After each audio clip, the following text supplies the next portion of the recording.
నిన్న పొద్దున మందు కొట్టినాం పొలానికి. ఇద్దరం భార్యాభర్తలు, ఇంకోతను, ఇద్దరు మా బాబాయ్, ముగ్గురు 5 ఎకరాలకు మందు కొట్టినాం. మందు కొట్టి మధ్యాహ్నం 1ంటికి ఇంటికి వచ్చినాం.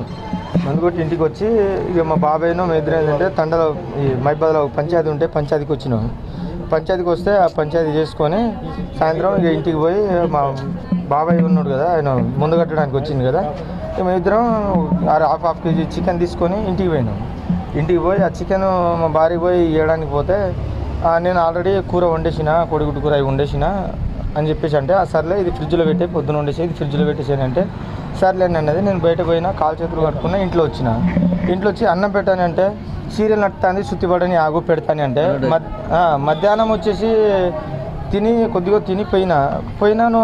మధ్యాహ్నం వచ్చి ఇప్పుడు దా మళ్ళీ అన్నం లేదు పెట్టమంటే సీరియల్ అంటున్నావు, సీరియల్ ముఖ్యమా ఇది ముఖ్యమా అని నేను మా భార్యకు ఒక మాట తిడితే అది బయటికి పోయింది. బయటికి పోతే నువ్వు బయటికి ఎందుకు పోతావు, బయటికి పోవద్దు, ఏదున్నా నేను కులపతి పెద్ద మనిషిని తండలో అయితే బయటికి పోయి నువ్వు ఎందుకు పోతున్నావు బయటికి రా అని చెప్పేసి నేను ఇంట్లో గుంజుకొని వస్తే మళ్ళీ గొడవ అవుతుంది అదే అని మా బావాళ్ళు ఇంటికి తీసుకుపోయారు.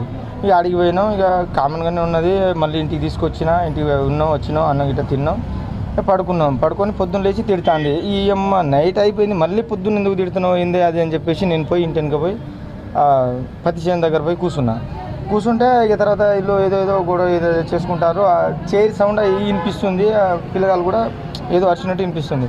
నేను వెంటనే ఉరికి రాగానే పిల్లగానికి తాపిచ్చింది, ఆమె నోట్లో వేసుకొని ఆమె ఉంచేసింది. ఆ పాపకు మళ్ళీ మందు పోయడానికి పోతే అంతనే నేను అందుకున్నా. ఇక ఆడికి కథం వదిలేసి ఇంటికి వచ్చేసింది. తల్లి నేను ఈమె తిడతా అంటే ఇక మళ్ళీ ఎందుకు మొత్తం బాయిలో పడుతుంది అని చెప్పేసి అంటే ఆ బావి దగ్గర పోయి ఇంటికి పోయి ఇంట్లో పోయి కూర్చున్నా. కానీ ఈ మందు విషయం అయితే ఇది తాగుతుంది, ఏం పెద్ద గొడవ ఏం లేదు. నైట్ మళ్ళీ మంచిగా కామన్గానే ఉన్నాం, మళ్ళీ పడుతుందేమో బాయిలో అది అని చెప్పేసి నేను పోయి ఆ పత్తి చేను కాడనే కూర్చున్నా. ఈ పాప కూడా ఈమె కూడా మందు తాపడానికి నేను పోతున్నా, ఆమెకు తాపడానికి పోతుంది. అయితే నేను ఆ డబ్బా గిట్టు మొత్తం గుంజేసి అప్పటికప్పటికి హాస్పిటల్కి వేసుకొని వచ్చినావు. పెద్ద గొడవ ఏం లేదు. నువ్వు బయటికి పోయిన పొద్దున్న మందు కొట్టినావు అని చెప్పేసి మా బాబాయ్కి తీసుకుపోయినా. ఆయన ఒక 90 మందు, నేను ఒక 90 మంది తాగినా. నువ్వు తాగొచ్చి 90 తాగొచ్చి ఇది అంటున్నావు అని చెప్పేసి అంటే 90 తాగి నువ్వు సీరియల్ ముఖ్యమా మందు పెట్టుడు ముఖ్యం, అన్నం పెట్టుడు సీరియల్ సుత్తి పడ్డ తర్వాత పెడతా ఆగని చెప్పేసి అంటే పొద్దున్న దాకా పని చేసేసి వచ్చినావు, ఈ సీరియల్ గోల్ అయ్యిందని చెప్పేసి అది. కానీ ఆమెకు నేను ఇప్పటి నుంచి ఎప్పుడు దాకా కొట్టలే, ఏం చేయలే. అందరు నాటుకు పోయినా ఇది చేసినా అది చేసినా ఆమె ఇంట్లోనే ఉంటుంది.